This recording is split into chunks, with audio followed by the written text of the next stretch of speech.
Olá, pessoal. Estamos começando mais uma live. Live do Thiago, ainda o nome provisório que a gente está colocando nesse trabalho de jornalismo independente, porém, claro, sempre contando com a participação de vocês, contando aí com justamente a gente contar com vocês e vocês também poderem estar interagindo, acompanhando o meu trabalho, principalmente após a minha saída do rádio e da televisão. Então a gente conta com vocês aí para divulgar. Eu vou dar uns minutinhos para o pessoal ir divulgando a nossa live. Também vou escrever aqui.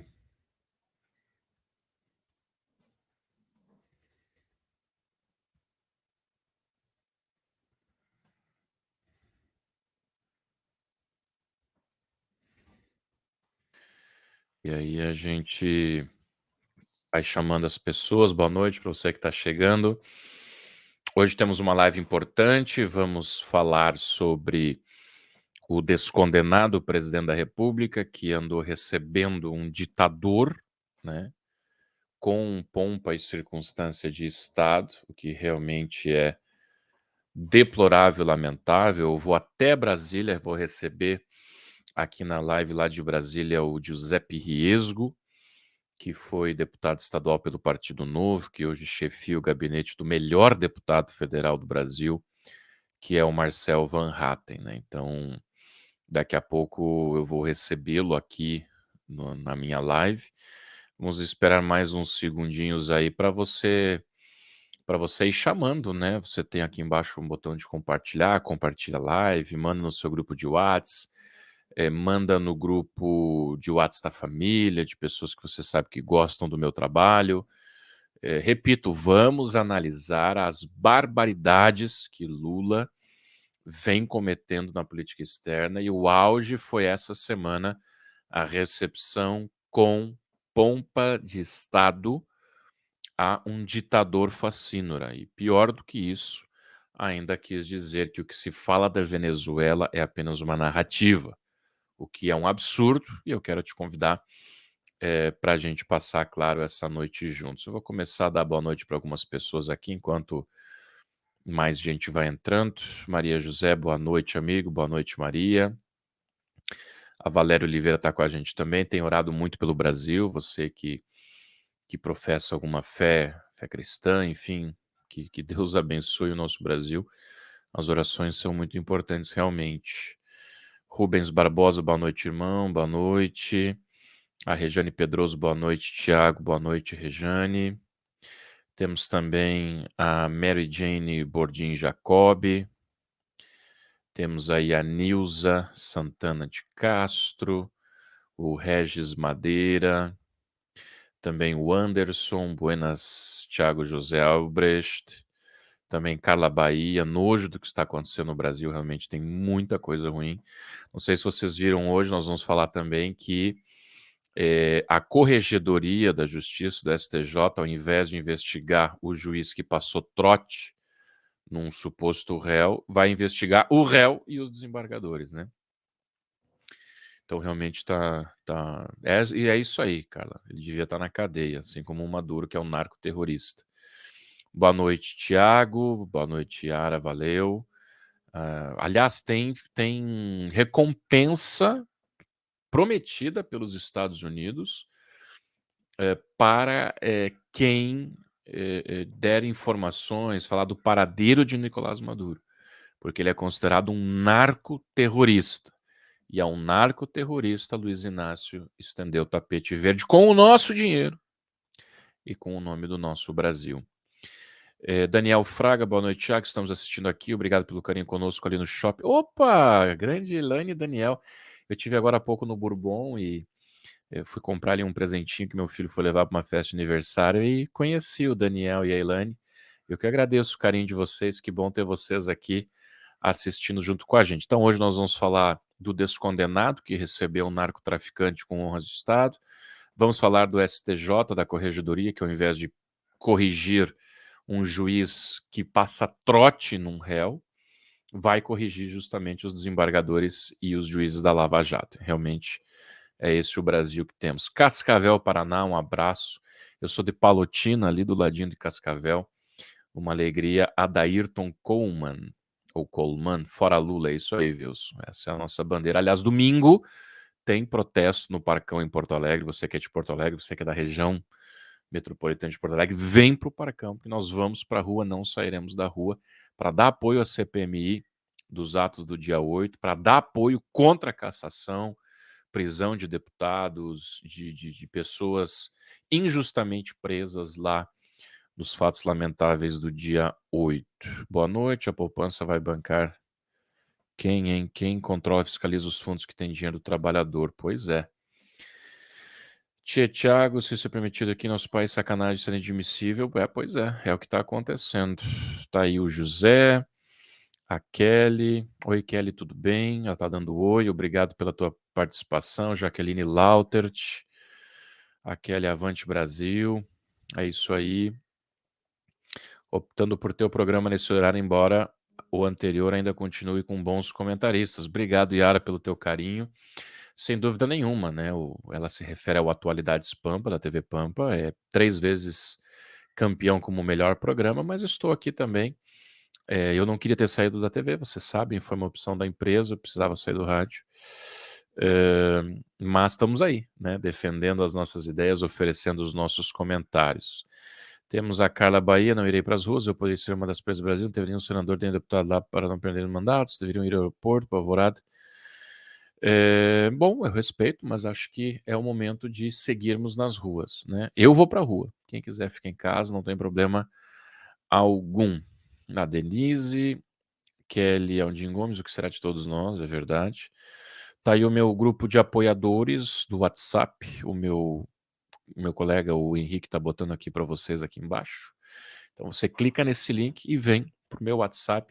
Por que é dividido em Porto Alegre e fora de Porto Alegre? Para quem não me conhece mais profundamente ainda, eu sou vereador em Porto Alegre, então a gente coloca ali pautas mais porto-alegrenses. Já já vou falar sobre uma boa notícia para o pagador de impostos aqui de Porto Alegre. E tem o grupo de fora, onde a gente coloca também coisas mais nacionais, enfim, e assim por diante. Então esse é o grupo para os apoiadores de Porto Alegre, e esse aqui é o apoiadores de quem é de fora de Porto Alegre, Rio Grande do Sul. Até o Henrique vai depois arrumar ali para nós, meu grupo apoiadores Rio Grande do Sul e Brasil, tá? Temos aqui a Carla Bahia, gosto do Van Hatten, também gosto dele. Leão, boa noite. Quem não for depois não reclama, é verdade, Leão. A gente não pode sair das ruas. Bom, vamos começar a falar então dos assuntos principais que eu tenho separado para vocês. Daqui a pouco eu vou estar, deixa eu ver se o nosso deputado estadual da legislatura passada, o nosso Giuseppe Riesco, já está a postos, já já ele vai estar aí a postos também. E a gente vai então passar o link para ele, a partir ali das 7h30, mais ou menos o Riesgo já entra. Bom, vamos começar com uma boa notícia para o pagador de impostos da cidade de Porto Alegre, mas mesmo só mandar um abraço aqui para Carazinho, Carmen da Silva, obrigado. Segue com a gente aí, tá? Também tá o Geraldo Ramos aí participando com a gente. A Enilda Maria Zimmermann, eu sou de fora, então vem pro grupo. Deixa eu botar aqui para ela o grupo de quem é Rio Grande do Sul e Brasil. Tá aqui, ó. Tá? Você que é de fora. Pode. Desculpa, você quer entrar no de Porto Alegre, não tem problema, mas às vezes é uns assuntos mais da capital e tal, e no outro a gente coloca assuntos mais nacionais, mas fique à vontade para você participar com a gente. Bom, vamos começar a falar de uma boa notícia. Houve um julgamento nas cortes superiores a respeito do teto de salário na cidade de Porto Alegre. As altas castas do funcionalismo público, auditores fiscais, procuradores, funcionários, enfim, eles conseguiram há vários anos aí passar um jabazinho que fez com que o teto deles, a revelia do que diz a lei, ou seja, a lei diz que o salário do prefeito é o teto, pois essas castas elas conseguiram o quê?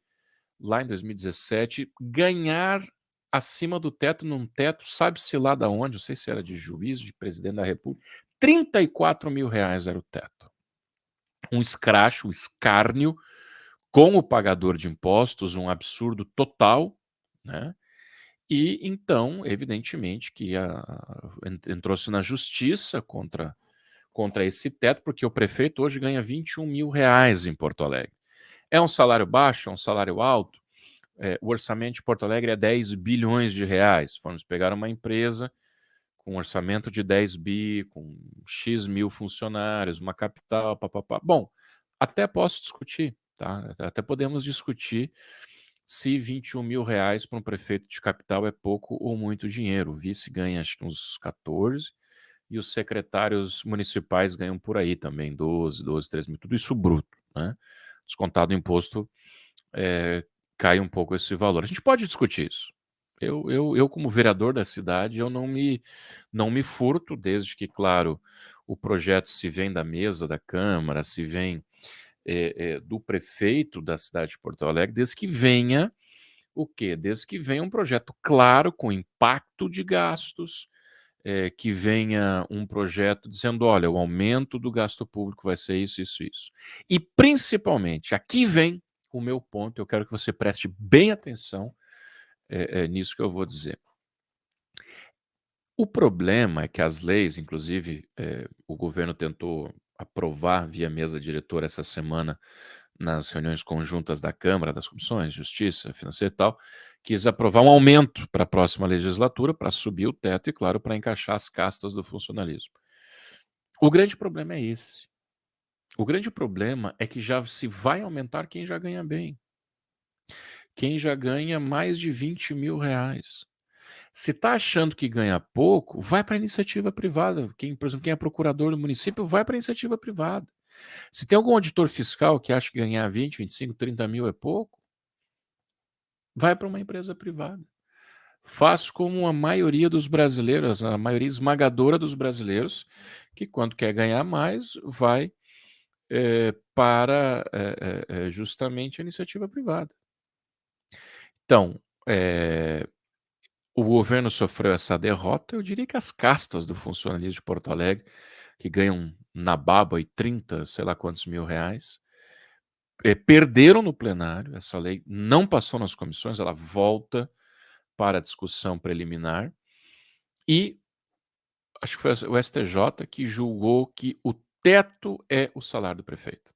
Então, o teto de Porto Alegre é o salário do prefeito de R$ 21.000, ponto. Chega de dar um jeitinho na lei, chega de dar um desdobre na Constituição Federal, e essa é a boa notícia para o pagador de impostos da cidade de Porto Alegre. Quer dizer, não vamos gastar acima do que diz a lei. Bom, é pouco? É muito? Não sei. Cabe ao parlamento. Deixa eu receber aqui o nosso Giuseppe Resco. Só clicar. Eu estou mandando o link para ele participar aqui com a gente. Bem ou mal, essa é a lei. Essa é a Constituição Federal. Quer dizer, vamos respeitar o que diz a lei. E não existe dinheiro público. Existe, como diria Margaret Thatcher, existe o dinheiro do pagador de impostos, né?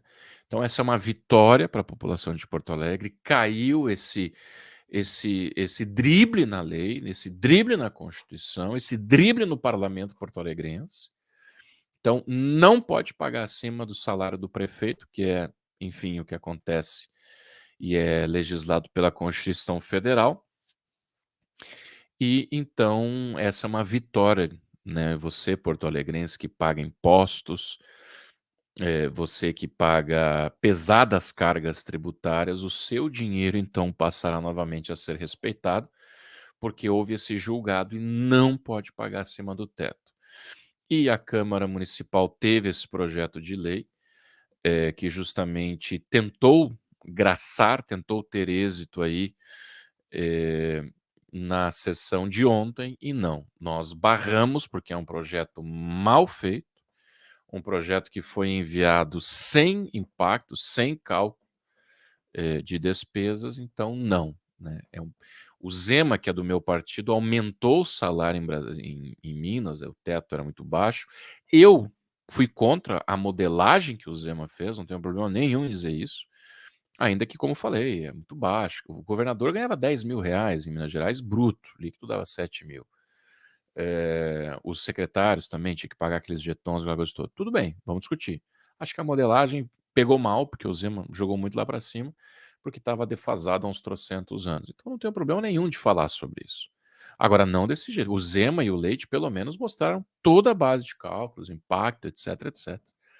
O que não fez o governo municipal em tempo. Lá, minutos antes da votação, mandou um parecer, uma base de gastos, então o parlamento precisa ser respeitado. O parlamento de Porto Alegre precisa ser respeitado e o executivo tem que respeitar o parlamento e mandar o processo como acontece. Então, boa notícia para quem paga impostos em Porto Alegre. Não subiu o teto, não subiu por enquanto o salário do prefeito. É preciso debater no parlamento uma alternativa melhor. Bom, já está comigo aqui o Giuseppe Rieso, então nós vamos sair agora de Porto Alegre, nós vamos para Brasília. O deputado Giuseppe Rieso, que foi da legislatura passada aqui no Rio Grande do Sul, e hoje ele é o chefe de gabinete do deputado federal, melhor deputado federal, Marcel Van Hatten. Muito boa noite. Olha só, tá de gravata, tá bonito, cabelo penteado, barba bem feita. É bom esse Giuseppe Rieso, hein? Boa noite, meu nome. Boa noite, TJ, tudo bem? Me escuta? Tudo certo? Sim, Funcionando aqui as coisas? tudo bem. Que bom, Tá, que tá, bom. tá, tá Maravilha, chegando bem. muito bom poder te ver aí. A gente está aqui no meio da sessão plenária aqui em Brasília, tá? Um quebra-quebra grande ali no plenário por conta da votação do novo marco temporal. Então, a coisa intensa aqui começa a ficar mais pesada nesse horário, né? A sessão aqui tende a Sim. começar mais tarde e tende aí até altas horas, dependendo da polêmica do projeto. E dependendo se querem fazer o tratoraço, quanto mais tarde o pessoal já estiver dormindo, melhor, né? Ah, Então com certeza. não vamos tomar muito do teu tempo, deputado, e hoje coordenador e chefe de gabinete do Marcel. Já explica para nós o que que é o marco temporal, em duas linhas assim, por que que é ruim, por que que é bom, para o pessoal que está assistindo estar a par desses assuntos também. Sim, o marco temporal ele estabelece verdadeiramente isso, né? Um marco temporal a partir de quando que vale algumas regras sobre demarcação de terras e questões indígenas que envolvem o agronegócio, né? Então, no nosso entendimento, sem o marco temporal se torna extremamente burocrático, extremamente difícil seguir a produção rural no Brasil e a gente sabe que o agro é o motor do nosso país, né? Então, de forma muito rápida, assim, é importante que seja feito o marco temporal, até acabou de ser aprovado aqui por uma ampla maioria, muito grande a maioria que foi aprovado, foram 300 e não me lembro exatamente o número, 300 e alguma coisa, contra 130 e poucos votos a aprovação do marco temporal, que mostra que só a esquerda mais radicalizada foi contrária, e toda a direita, parte do centro e até a esquerda mais moderada foi favorável a esse projeto, que mostra também a dualidade aqui da Câmara dos Deputados, né, TJ? Tem situações onde há uma imensa maioria oposicionista, como foi o caso de hoje, e há situações onde há uma imensa maioria governista, como foi o caso da votação do arcabouço fiscal do Haddad. Então, demonstra aí que não existe jogo fácil para nenhum governo, até mesmo o governo Lula está sofrendo algumas dificuldades e alguns reveses grandes aqui na Câmara. Aliás, essa é a grande diferença do Lula 3 para Lula 1 e 2, né? Quer dizer, claro, ele usou mensalão, comprou o parlamento, havia um duto de corrupção, né, como é comum no PT e no lulopetismo, mas essa é a grande característica, não sei a tua opinião, mas para mim, Giuseppe, hoje Lula tem oposição de verdade. Tudo bem, são fisiologistas, os centrões hoje, inclusive, deram essa derrota cachapante, até porque ninguém é louco de não dar uma segurança jurídica sobre o marco temporal. Daqui a um pouco tu tá em cima de uma terra, vê um cara que se diz índio, tu tem que sair, quer dizer. Tem uma reserva aqui, não sei se é em Porto Alegre ou na 101, aí que tinha 100 índios, aí começou a ser, bom, 1.000 índios. Trouxeram índio de tudo que é lado para ocupar. Então, na minha opinião, essa é a grande marca. O Lula 3 tem uma oposição forte, por isso, inclusive, caçaram o Deltan Dallagnol ao arrepio da lei, porque ele estava fazendo, junto com o Marcel e outros, aqueles shadow cabinets, né? Uma fiscalização forte, republicana e democrática. E o Lula não pode roubar, não pode meter mensalão. Então, agora ele tem oposição, e quando não convence, é mais difícil, né, Giuseppe? E é uma oposição qualificada, tem pessoas de uma qualidade alta. O Marcel é um exemplo, TJ. Tu já teve a oportunidade de trabalhar com ele, eu tô tendo agora, a gente conhece muito bem. O Marcel é um cara que é muito preparado, pega muito rápido as coisas, sabe muito bem o que está acontecendo e faz uma oposição muito baseada em bons argumentos e nos fatos que estão sendo debatidos. E tem outros deputados também que vieram com essa nova forma de se fazer política mesmo com base de opiniões, com base em defesa de uma linha de pensamento clara e não simplesmente aquela política tradicional que não tem opinião sobre nada. E isso está causando problemas ao governo Lula. A gente percebe uma desorganização em alguns ministérios, desorganização na presidência, alguma desorganização até que no plenário, para dar um exemplo aí, o marco temporal estava orientado, né, a orientação do governo e da maioria era ser contrário, que era a posição do governo. No entanto, o deputado da maioria fez uma orientação favorável no microfone. E eles estavam brigando ali para dizer que a orientação do governo, na realidade, era contrária. Então, tu imagina se nem entre eles a coisa tá fácil, eles não estão conseguindo se organizar. Tu imagina quando entra deputados qualificados, como esse que a gente mencionou, para fazer uma oposição sistemática sem risco de se vender por cargos, por dinheiro, por algum espaço no governo. Isso demonstra uma nova fase da política brasileira, no meu entendimento, que é a fase da opinião, que é a fase da política baseada naquilo que os deputados defendem e naquilo que eles acreditam, e não meramente naquilo que ele vai conseguir, né, de benefício para a população, que é justamente o que o Centrão acabou fazendo. Né? Benefício que eu digo, uma estrada, uma obra, uma ponte, uma furada de fila, né, uma promoção de alguém que está no serviço público, e assim que se manteve a política no Brasil, digamos, 99% dos políticos brasileiros eram assim, e hoje em dia a nossa parte, o nosso grupo político de opinião tem crescido. Lógico que ainda somos minoria absoluta, né? O Centrão, eu diria que é 50% ou mais da Câmara, 55%, quase 60%, mas já não é 99% como já foi no passado. Pois é, Giuseppe. Para quem chegou agora, o Giuseppe foi deputado estadual aqui no Rio Grande do Sul na legislatura passada. Ele é chefe de gabinete do melhor deputado federal do Brasil, o deputado Marcel Van Hatten, e a gente está na etapa da live. Já falei um pouco sobre Porto Alegre, da boa notícia que não vai subir o teto de gastos aqui de salários do município, né? Então, por enquanto, é uma discussão que o parlamento ainda vai enfrentar, né? Não se foi nenhum drible na lei aí, o STJ definiu. Sabe, Giuseppe, que eu olho pro governo Lula e eu vejo muita semelhança com o início do governo Bolsonaro, mas antes do início, e não estou comparando moralmente, antes que algum bolsonarista mais radical vá dizer, não, eu quero comparar contextos.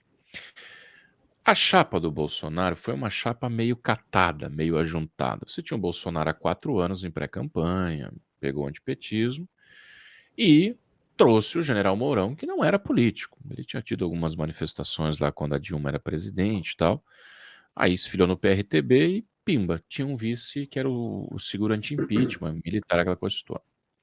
Sim, O tinha que Lula também, ele tinha que fazer uma sinalização para os militares também, né? Mostrar que isso. tinha um militar de patente alta com ele, como ele era capitão, precisava de um militar maior, né? E pegou alguém sem tradição política. Hoje o Mourão é senador, etc. Tudo, o resto é história. Mas naquele momento era absolutamente um ser não político, sem experiência nenhuma, sem lastro político. Aí o Lula, para derrubar o Bolsonaro, o Lula faz um processo parecido. O Lula, ele dizia na campanha, eu não tenho projeto financeiro porque o povo me conhece. Então o Lula também foi a única forma da esquerda ganhar. Qualquer outro candidato perderia para Bolsonaro. Qualquer. Pensa, não perdia. Lula não, né, por causa do nome, por causa, enfim, né, ele une a esquerda, a imprensa, a lacrosfera, aquela coisa toda. E também não fez um projeto de governo com o Alckmin. Tanto que o Alckmin sai do PSDB, vai para um partido de tradição de esquerda, e o Alckmin nunca teve uma tradição de esquerda, no máximo centro, e também é um catadão de ideias e de filosofias. O Bolsonaro teve dificuldade para governar. O primeiro ano foi bom, fez algumas reformas, muito mais pelo Maia, mas o Bolsonaro não tinha uma base sólida. Uhum. Assim, porque não tinha um projeto sólido. Assim como o Lula não tem um projeto sólido. Então o que acontece? Quando é uma pauta de interesse do Centrão, hoje quem manda no Brasil, do ponto de vista político, tem o Xandão, que manda em termos como imperador, mas na ditadura do judiciário, mas nós temos nós temos o Lira e o Pacheco. E eu não quero te botar numa saia justa, eu sei que tu és funcionário da Câmara, fica super à vontade para também, né, Giuseppe, eu sei como é que é, mas hoje quem manda politicamente é o Arthur Lira e o Pacheco, e eles passam a pauta. Quando é uma pauta que interessa, que dá cargos, eles dão os votos para o Lula. Quando não, como nesse caso do marco temporal, que é uma insanidade, né, ir contra algo que dá segurança jurídica, como foi a questão das fake news, como foram outras derrotas que o Lula teve, aí o Centrão vai para o lado bom da força, digamos assim. Porque, na minha opinião, assim como o Bolsonaro só teve base quando se vendeu para o Centrão, o Lula é um catadão. É um pouco aqui, um pouco ali, os ministérios dele são capitanias hereditárias que ninguém se entende, fritaram a Dilma, a do turismo é miliciana, acho que é turismo, né? É miliciana, o outro asfaltou a própria A Daniela do fazenda. Vaguinho. Essa aí. O que você acha dessa minha tese? Você acha que tem a ver que o governo Lula é esse catadão que foi só para derrubar o Bolsonaro e agora o próprio Lula na campanha não tinha projeto nenhum? Qual é a tua opinião, Giuseppe? Sim, concordo contigo, TJ. Tanto que a grande base argumentativa deles era que era uma frente ampla contra o Bolsonaro, né? E o Lula segue fazendo, eu acho boa a comparação com o início do governo Bolsonaro, porque o início do governo Lula foi meramente um governo anti-bolsonarista, né? Eles meramente eram contra o Bolsonaro, fizeram até limpeza na frente de ministério, dizendo que estavam varrendo ali, fizeram musiquinha, dancinha, varrendo o bolsonarismo e coisas do tipo. E, bom, esse clima de eleição seguiu por um bom tempo. O Lula foi para os Estados Unidos fazer reunião com o Biden e metade do discurso dele era falando mal do Bolsonaro, o que é lamentável pensar que um governo é baseado apenas em ser anti, né? E a tua visão de como funcionam as coisas na Câmara está correta. Quem guia a pauta, me parece, claramente é o Lira, né, mas o Pacheco eu diria que nem tanto, tá? Na minha opinião, o Pacheco está um pouco mais na mão do PT do que o Lira, né, pelo fato também da questão eleitoral. O Pacheco é senador por Minas Gerais e aparentemente lá em Minas Gerais ele não se reelege de forma alguma, né? A eleição dele é a próxima, a eleição de 2026, e é uma eleição de dois senadores, e mesmo assim as pesquisas mostram que ele não tem chance alguma de reeleição. Isso faz com que ele esteja muito mais na mão do governo, com medo de ficar de fora da política e tentando negociar um espaço no STF ou alguma outra coisa que dê para ele uma certa estabilidade. Muito diferente do Lira. O Lira se elege no estado dele, no estado do Alagoas, com o pé nas costas o resto da vida, se ele quiser. Não tem nenhum tipo de risco eleitoral a eleição dele, até porque o Centrão se baseia nesse tipo de política, né? Ele consegue muito dinheiro, consegue muito recurso, consegue muita obra, muito investimento, coisas que também fora do orçamento, que a gente não tem como provar nada, mas é o que se diz, e se a gente imagina que ele vá se reeleger com muita tranquilidade sempre.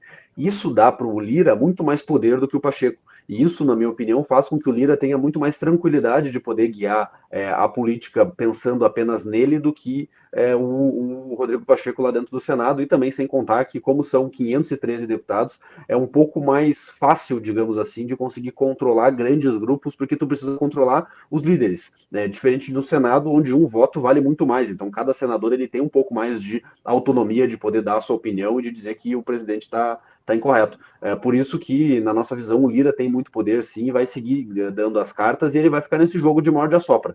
Tem vezes que ele vai patrolar em favor do governo, e tem vezes que ele vai patrolar em desfavor do governo, para mostrar também quem é que manda, para mostrar para eles quem é que tem o poder e quem é que decide o que vai ser votado, o que vai adiante. Exemplo, para encerrar minha fala aqui, TJ, é agora a votação que vai ter da reorganização dos ministérios. A gente não pode esquecer que o Lula, quando toma posse, ele faz uma medida provisória de reorganização dos ministérios que tem força de lei a partir a partir do momento que ele faz a medida provisória, mas ela precisa ser aprovada no plenário da Câmara. E ela está sendo votada nesse momento. Por que isso é tão importante? Porque o governo Bolsonaro tinha, se eu não me engano, 27 ministérios, e o governo Lula está com 30 e poucos, ou 23, e agora o Lula está com 37. O Bolsonaro Algo acho que assim, né? começou com 21, 22 e terminou com 25, acho que foi isso aí. Perfeito. Então eram 25 e o Lula está aumentando para 37, né? Mais 3 é o Alibaba e os 40 ladrões, né? E ele precisa O ladrão já aprovar tem, isso só aqui falta agora. o Alibaba. ele é o Alibaba, que é o maior dos ladrões, né? Faltam os 40 que estão ali junto no governo. A gente até brincava que a Dilma tinha 39 ministérios, faltava um para ter os 40 ladrões, né? E tu acha que não E passa se ele não esse aprovar daqui? isso aqui, eu acho que passa, mas com alterações. E aí que está a questão. Se ele não aprova isso aqui, volta a ser os 20 e poucos do Bolsonaro. E aí, como é que ele vai fazer para reorganizar essa galera toda aí, dessa cambada É. de ministério que ele criou? É uma situação um pouco delicada para ele, mostra que ele não tem tanta tranquilidade de poder governar da forma com que ele bem entende. Enquanto isso, Giuseppe, ele segue dizendo que não tem ditadura na Venezuela. O Maduro não é tão mal assim, apesar de ter uma recompensa de milhões de dólares por ser contado entre os narcoterroristas. É uma questão de narrativa a Venezuela e mais, tu não achas? Eu acho, tá? Que o Lula usou o método Goebbels do nazismo. Repita uma narrativa, uma mentira, até que as pessoas se convençam. Foi isso que ele disse para o Maduro. Não, companheiro, você pode criar uma narrativa para todos acreditarem. Mais ou menos assim ele falou. Eu acho que é Lula Goebbels da Silva a partir de agora. Qual que é a tua opinião, Giuseppe aí de Brasília? Tá boa a tua imitação aí, TJ. Tá... Os anos Eu, de eu, TV e rádio estão te fazendo melhorar na tua interpretação. Na nossa visão aqui, isso aí pegou muito mal até na esquerda, né? Não sei se tu chegou a ver a fala dos presidentes aí, o presidente do Uruguai, Lacalle Pou, que não é de esquerda, disse ali que as visões democráticas dele são completamente diferentes das visões da Venezuela, mas até mesmo o presidente do Chile, que é ou do visto Chile falou? como até o do Chile. O do Chile não foi tão enfático quanto o do Uruguai, mas o do Chile disse que discordava do Lula e que o povo da Venezuela passa dificuldades, inclusive ele percebe isso com a própria pátria dele, que recebe muitos venezuelanos. E o Lula, obviamente, deveria saber a quantidade gigantesca de venezuelanos que atravessam a fronteira para tentar ter uma vida minimamente digna aqui no Brasil, mas ele prefere abraçar o ditador de estimação dele.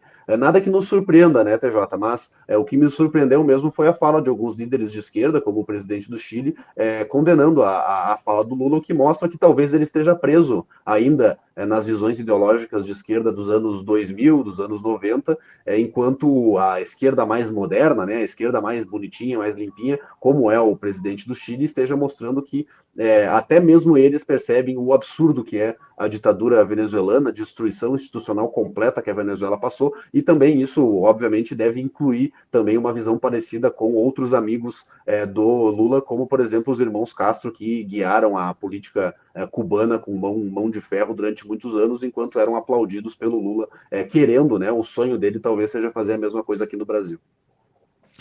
Eu até vi algumas pessoas se esforçando para passar um pano e o argumento é: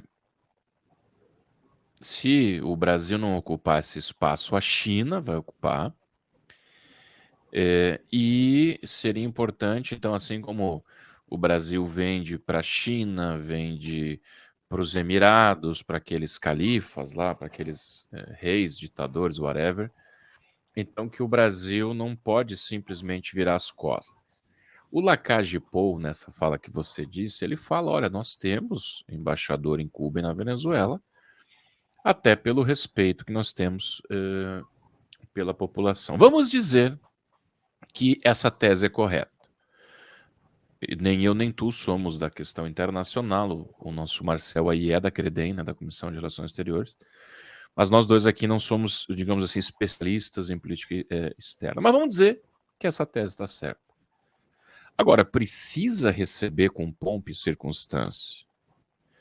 E mais, dizer que o que a gente está vendo, que os venezuelanos sentem, que as imagens, que os relatórios, que os Estados Unidos, que a União Europeia, que tudo isso é narrativo, que o Maduro não é tão mal assim, e que o Maduro é só uma questão de criar uma narrativa para ser a vencedor. Isso eu até botei aqui embaixo, ó, tá correndo ali nas letrinhas do que a gente chama de GC, gerador de caracteres. O Lula é uma vergonha da política internacional, porque faz o mesmo com a Nicarágua, não se levantou para apertar a mão do presidente Zelensky, que está apenas defendendo. Você pode não, né, criticar o que quiser o Zelensky, mas ele não está atacando, ele está defendendo seu povo. Não se levantou para apertar a mão, aí ele vai e aperta a mão de um narcoterrorista. Então, Giuseppe, qual que é a tua análise? Eu aqui à distância, no cantinho do Brasil, em Porto Alegre, acho que se fosse o caso, então tá, recebe o cara na reunião, né? Taca ali pau, tudo bem. Agora, honras de Estado, discursinho, brincadeirinha, porque é só uma narrativa, isso é um cuspe na cara dos venezuelanos, milhões de venezuelanos que tiveram que fugir da ditadura ou tiveram que matar o próprio cachorro para poder ter o que comer, né, Giuseppe? Qual que é a tua opinião? A verdade é que eles são amigos, TJ. O Maduro é amigo do Lula, amigo pessoal, né? E tem os mesmos objetivos. A diferença é que na Venezuela eles conseguiram, um país um pouco menor, né, com instituições um pouco menos sólidas que o Brasil, onde a população se absteve de votar quando da eleição o inicial, na primeira eleição, nos anos 90, década, se eu não me engano foi em 98, a primeira eleição do Hugo Chávez, e o Brasil gostaria de seguir o mesmo caminho, se fosse pela opinião do Lula. Da mesma forma como o Alberto Fernandes. Se tu vê todas as vezes que o Lula encontra o presidente da Argentina, o Alberto Fernandes, são dois amigos se reencontrando. Ele conversando com o Maduro, tá encontrando um parceiro dele. Essa é a questão. É uma relação de amizade próxima e uma relação de admiração e de até uma certa inveja do Maduro pelo fato dele ser o ditador da Venezuela e o Lula sonhar em ser o ditador do Brasil. Essa é a realidade, essa é a verdade. Então ele vai fazer isso, ele vai fazer pompa e circunstância, ele vai fazer elogios, ele vai defender o Maduro. Da mesma forma como o Lula olha a forma com que o Putin tem a Rússia na mão dele, e ele gostaria muito de ter isso no Brasil. Para mim é uma questão de autoritários se elogiando mutuamente e esperando ter uma posição parecida com o seu aliado político. A gente não pode esquecer, TJ, que lá em 2010, quando o Lula conseguiu eleger o poste dele, a Dilma, se cogitava nos bastidores uma possibilidade de alteração na Constituição e permissão de uma terceira eleição. Não foi adiante porque era um absurdo isso, a gente sabia muito bem onde que isso ia dar. E também em 2014, nós não podemos esquecer da briga interna no PT, quando o Lula queria ser o candidato Quis no lugar da botar. Dilma. Ou seja, se fosse por ele seria candidato a presidente e concorreria em todas as eleições. Como ele concorreu, mesmo estando preso em 2018, não se esqueçamos, ele era o candidato do PT. O PT registrou a candidatura do Lula. Ele fez aquela vez a caravana Lula pelo Brasil, onde esteve em universidades, esteve nas cidades do interior, inclusive na minha universidade, a Federal de Santa Maria, teve a presença do Lula, absurda, né, a presença do Lula fazendo um comício dentro da Universidade Federal de Santa Maria, junto com Tarso Genro, com Dilma Rousseff, com todas Isso, as grandes figuras do isso PT. acontece nas federais? Acho que não. Comício, deputado. Acho que foi uma exceção, né, TJ? Aquele dia foi uma exceção. Acho que é o Normalmente é amor, né? democrático e tem opinião de todos, todos podem participar. Eu consegui entrar na reunião e participar com tranquilidade, sem ter uma barreira de militantes pagos do MST. Não tinha ninguém ali impedindo a passagem de Não, estudantes da imagina. universidade, né? TJ, se a gente não se esquece, em 2018 foi registrada a candidatura do Lula e o Haddad entrou depois por um pedido na justiça do PT, porque o Lula não pôde concorrer. Tinha vídeos gravados do Lula com o Haddad antes da prisão, porque eles já sabiam que ele ia ser preso. Ele dizia que tinha que ser julgado pelas urnas, não se lembra disso? Julguem Lula Lembro. pelas urnas, deixem as urnas julgar. Então, o resumo é que o Lula sim um autoritário. Se ele pudesse ser o ditador do Brasil, ele seria o ditador do Brasil. E se ele pudesse não participar mais de eleições e já se manter no poder para sempre, é isso que ele faria. Por esse motivo que o Maduro uma grande inspiração para ele, assim como Putin é uma grande inspiração para ele, assim como os irmãos Castro são uma grande inspiração, assim como certamente os ex-líderes da União Soviética também são. Isso é uma vergonha para o Brasil, isso é uma demonstração que nós somos agora mais uma republiqueta latino-americana governada por um proto-autoritário que está disposto a fazer de tudo para se manter no poder, inclusive deturpar as nossas instituições, como tem feito com aí, o controle do judiciário. Muito bem, estamos recebendo hoje o Giuseppe. Eu estou botando alguns comentários. Não sei em Goiânia, tá, Gerolino? Mas acredito que se você entrar aí na internet, nos sites dos grupos de direita, Partido Novo de Goiânia, de repente procura alguém do Partido Novo aí de Goiânia, porque o Gerolino está dizendo que não quer que os netos sejam escravos. Ou a gente vai para a rua. Tem uma frase que diz: nós estamos sempre a uma geração de perder a liberdade, né? Então, eu acho que o Gerolino pode aí se comunicar com o pessoal do Partido Novo de Goiânia. Você está vendo ali o Giuseppe, um olho aqui e um olho na votação lá no plenário. Por isso a gente quer te liberar, Giuseppe. Eu já extrapolei o combinado, mas te agradeço por se desdobrar, né, por estar aí acompanhando as votações. E para encerrar, a pergunta que não quer calar, milhões e milhões de brasileiros se fazem nesse momento, se tivessem na presença de Giuseppe, fariam essa pergunta. Vais a prefeito de Santa Maria? Vais a vereador em alguma outra cidade do Rio Grande do Sul? Não vai concorrer? Como é que é, nesse momento, a vida política de Giuseppe Meneghetti Riesgo? Tá bem, me colocou numa saia justa agora, né, TJ? Tem da audiência, eu sou meio João Kleber. Para. Não, pode falar. Não, o fato é o seguinte, né? Eu participei da minha primeira eleição em 2018, fui eleito deputado estadual, felizmente, 22 anos de idade, deputado mais jovem daquela legislatura e o segundo mais jovem da história, segundo o que consta, não encontrei nenhum outro mais jovem que eu, que não o Schirmer, que já era alguns meses mais jovem que eu, em 72, quando ele foi eleito. E aumentei bastante a votação em 2022, passei de 16 mil votos para 28 mil votos, e por conta da redução do tamanho do partido, redução da quantidade de votos totais que nós fizemos, eu acabei ficando de fora e fiquei como suplente. Então, é um pouco estranho para o eleitor entender como é que tu fez 16 mil votos e foi eleito e fez 28 mil votos e não foi eleito. Como é que o deputado fulano aqui fez 24 mil e está eleito lá dentro e tu fez 28 e ficou de fora? Que história é essa, né? Isso me faz pensar que não vale a pena desistir da política, pelo menos não no primeiro tropeço. Eu não acho que faz sentido eu parar de concorrer ou de participar, até porque é algo que eu faço por paixão, porque eu gosto, assim como tu, né? A gente tem as nossas profissões, eu sou advogado, tu é pastor, jornalista, radialista, tem uma série de atividades que tu pode desempenhar que não a política, mas a política é feita porque nós gostamos, né? Eu poderia muito bem parar de fazer isso que eu estou fazendo e advogar, fazer o meu escritório de direito tributário e seguir a minha vida. Mas a política é o que nos faz querer participar do futuro do Brasil. Então, como eu fiquei de fora dessa última eleição, a certeza é que ano que vem, em 2024, eu vou concorrer a alguma coisa, tá? O meu foco inicial era concorrer, e é ainda concorrer, a prefeito de Santa Maria, a minha cidade natal, onde eu fiz a grande maioria dos meus votos, e estou tentando construir uma aliança ampla lá para conseguir desbancar o PT que vai vir com força na cidade. Só que eu já deixei bem claro para todo mundo que eu não tenho vaidade de querer ser o líder, o cabeça de chapa em qualquer hipótese, custe o que custar. Eu não vou vender a alma para ser prefeito e eu não vou entregar os dedos para conseguir esse objetivo. Para mim, o foco maior é que a cidade esteja em boas mãos e não necessariamente tenha que ser nas minhas mãos. Então, eu sempre deixei aberta a possibilidade de, quem sabe, concorrer, né, a outro cargo em outro local. O diretório estadual e o municipal de Porto Alegre tem me sondado bastante para concorrer a vereador em Porto Alegre.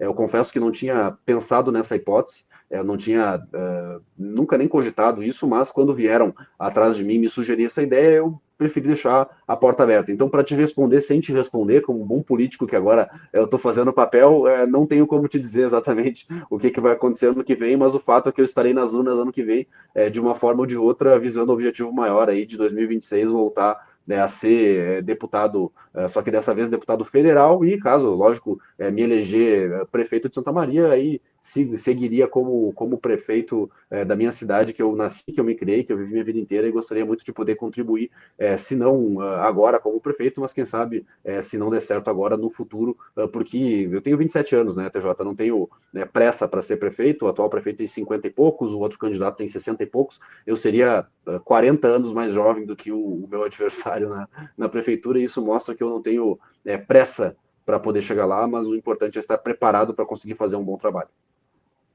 Sem dúvida nenhuma, sem dúvida nenhuma. A gente percebe pela tua fala e pela tua lucidez de que não estás na política para se servir da política, mas para servir à política ou servir às pessoas, né?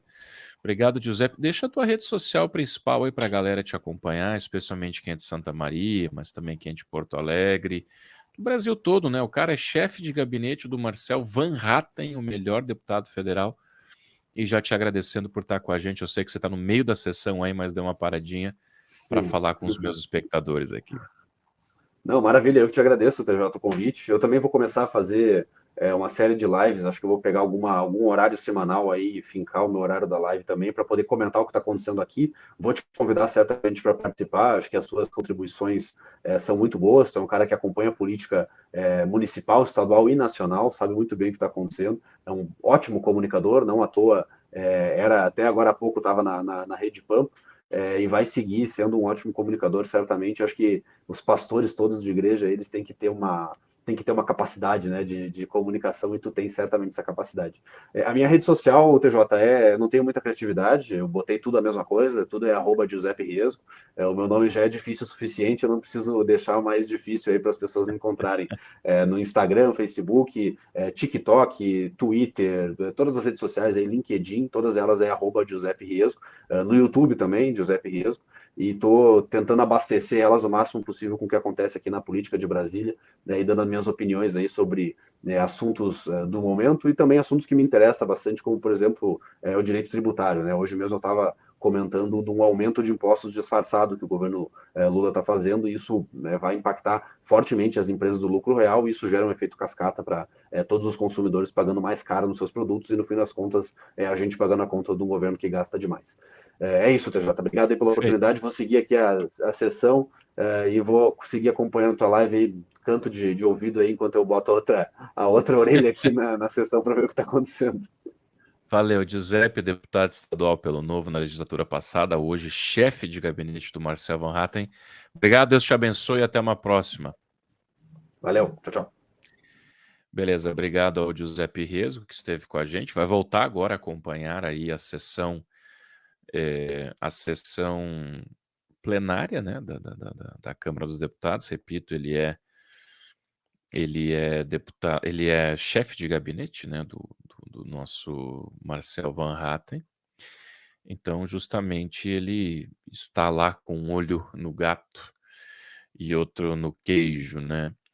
E para encerrar, deixa eu trazer aqui algumas mensagens do pessoal que está participando com a gente. Nem tudo está perdido, se os bons ficam calados, os maus tomam conta. É verdade, Antônio. Tens razão, concordo. Marcel Van Hatten é um deputado querido pelo Brasil todo, é verdade. O Marcel tem muito futuro. Se Deus quiser, será presidente da República, né? Elaine Freire do Prado, Thiago deu agora na TV, Lula defendendo Maduro. Realmente uma vergonha. A Venezuela merece respeito, Lula, mas o Maduro, narcotraficante, narcoterrorista, ditador fascínora, jamais. Tá aí a Elaine que também disse, né, que gostou da live. Obrigado, divulguem, né? A gente vai tentar manter terças, quintas e domingos à noite, mas ainda estou desenhando bem essa nova etapa da minha carreira como comunicador, já que não estou mais no rádio e na TV. Tá aí a Bia Lenhardt. Obrigado, Bia. Jorge Pastro. Um pouco indignado também estou, Jorge. A Bia Kühlbock, dia 4 no Parcão em Porto Alegre, a partir das 2h30 da tarde. 2h30 da tarde no Parcão em Porto Alegre. Irene Sena, não aguento mais essa palavra narrativa, eu também não aguento mais, viu? Realmente tá difícil de engolir. Obrigado aí a todos que participaram, todos que mandaram a sua saudação. Não esquece de curtir a minha página, não esquece de dizer para quem nos conhece que agora estou aqui nas minhas redes sociais participando. Eu vou encerrando por aqui. Fiquem todos com Deus, que Deus os abençoe. De novo, me segue nas redes sociais, comente, mande para os seus amigos, reparta com quem você acha que possa gostar do meu trabalho. Volta e meia vou estar recebendo políticos, pessoas assim, profissionais liberais, jornalistas, tudo para que a gente possa ser uma oposição racional. É muito difícil, você vai ver alguém de esquerda aqui, não é muito o meu objetivo, mas a ideia é trazer notícias, análises e poder oferecer para vocês aí justamente. Está aí o Diego, Cíntia, Didi, obrigado, queridos, né? Obrigado, que bom que vocês gostam do meu trabalho, esse apoio é importante. Estão dizendo, tamo junto sim, muito obrigado. Fiquem então todos aí com Deus e Em princípio, terças, quintas e domingos à noite, a gente vai se ver por aqui. Fiquem todos com Deus. Obrigado.